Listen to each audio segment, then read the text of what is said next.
Cuando te sientas triste, olvidados, muchos se pueden sentir insignificantes o ignorados. Vamos a recordar este pasaje bíblico donde se narra el dolor, la tristeza, la soledad, incluso la desesperación de una mujer cuyo único hijo había muerto. Le saluda a la distancia desde Colombia su amiga y pastora Nubia Gamarra. Estoy transmitiendo desde Colombia, mi país, y desde un hermoso lugar escogido por el Dios Altísimo, aquí cerquita al Mar Caribe. Amado oyente, este es nuestro devocional. Háblame, Señor. Es el pan, es el alimento espiritual que llega todos los días y es estar en la presencia del Dios Altísimo. Si usted desea, quiere unirse a nuestras madrugadas de lunes a viernes, 5 de la mañana, tiempo de Colombia, a través de la plataforma Mi Google, escríbame, yo por el interno le estaré enviando todos los días el respectivo link. Prepare su mente, prepare su corazón, prepare su Biblia para la lectura del día, que hoy está en el Evangelio de Lucas capítulo 7. La Biblia, como muchos milagros que hizo Jesús, no registra su nombre.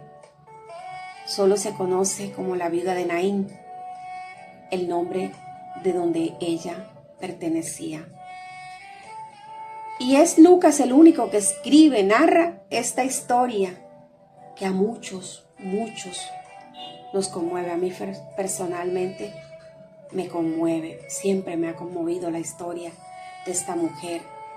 Nos lleva a una reflexión que el único que acude a nuestra ayuda es Jesús, así como Jesús acudió a ayudar a la viuda. Y fue en el preciso momento en que ella tenía esa gran necesidad.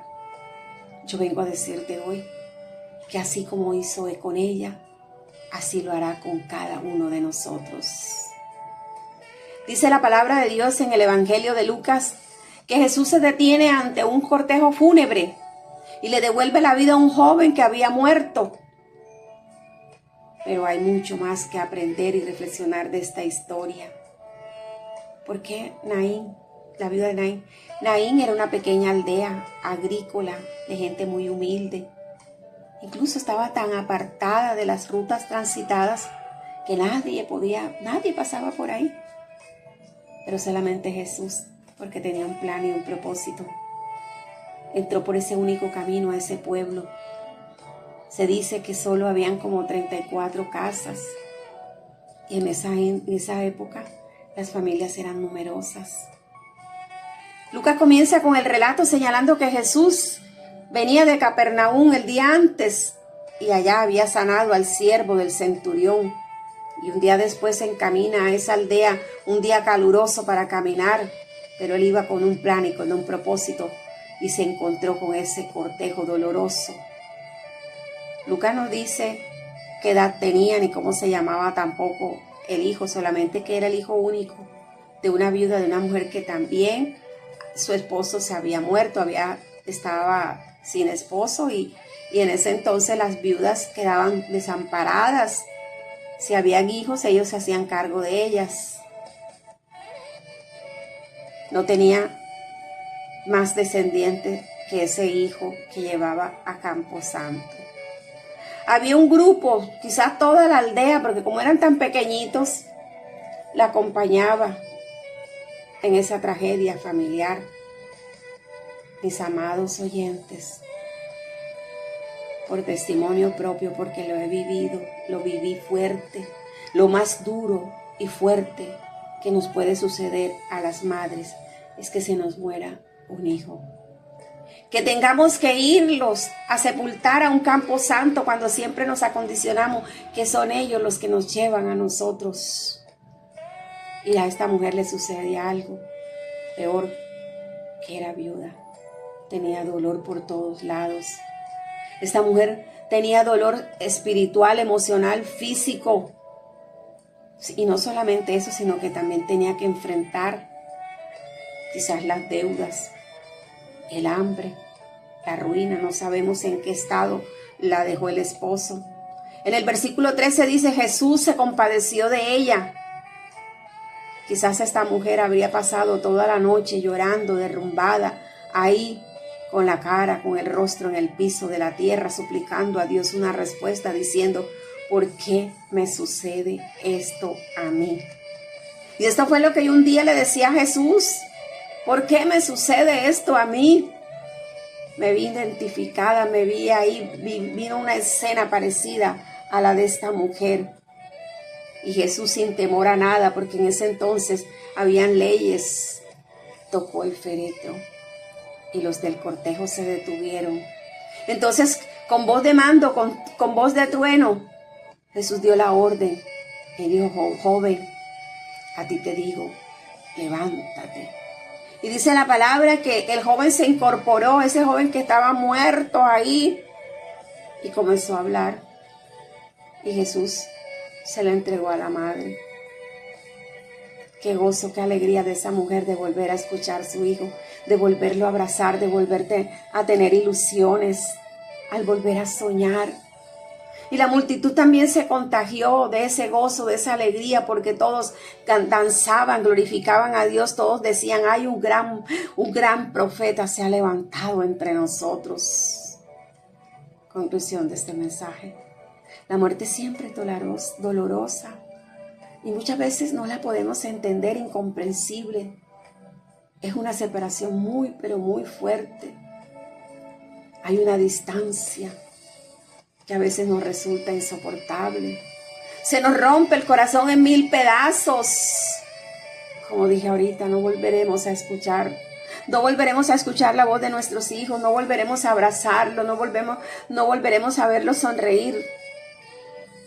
Duele cuando un joven muere, porque es una vida truncada, una vida que no se van a cumplir los sueños, los anhelos, los deseos. Y por eso podemos comprender el dolor de esta mujer, todas las madres que hemos llevado a hijo a Camposanto. Jesús, nuestro buen amigo, nuestro buen sacerdote, nuestro sumo, todo, sintió dolor en el corazón. Se compadeció de esa madre sufrida que acompañaba a su único hijo. Y él, con una acción milagrosa, de repente le dice al muchacho: levántate, y este comienza a hablar. Hoy quiero decirte a usted, mujer, varón que está escuchando este mensaje, que una sola palabra de Dios basta para levantarnos, para sanarnos, para restaurarnos, para resucitarnos. Eso que te hace falta a ti hoy, para que puedas volver a la vida. Quizás estás viviendo circunstancias fuertes, quizás no son de duelo, y Él te dice: levántate de eso que te ha tenido esclavo por muchos tiempos, de esa adicción, de esa enfermedad, de esa escasez, de todo lo que te está robando la paz, la tranquilidad física, mental y espiritual. Fue la compasión que llevó a Jesús a resucitar el hijo de la viuda. Y hoy es la compasión de Jesús que te lleva a ti a una resurrección. Porque no solamente el hijo de la viuda resucitó ella de su estado doloroso. Resucitó todo el pueblo, porque dice que el pueblo alababa y glorificaba a Dios, diciendo: un gran profeta se ha levantado hoy. Que hoy tu casa, tu familia pueda decir: hoy se ha levantado un gran profeta en esta casa. Oremos. Amado Dios, Padre Celestial de la gloria, te damos gracias, Señor, por tu palabra.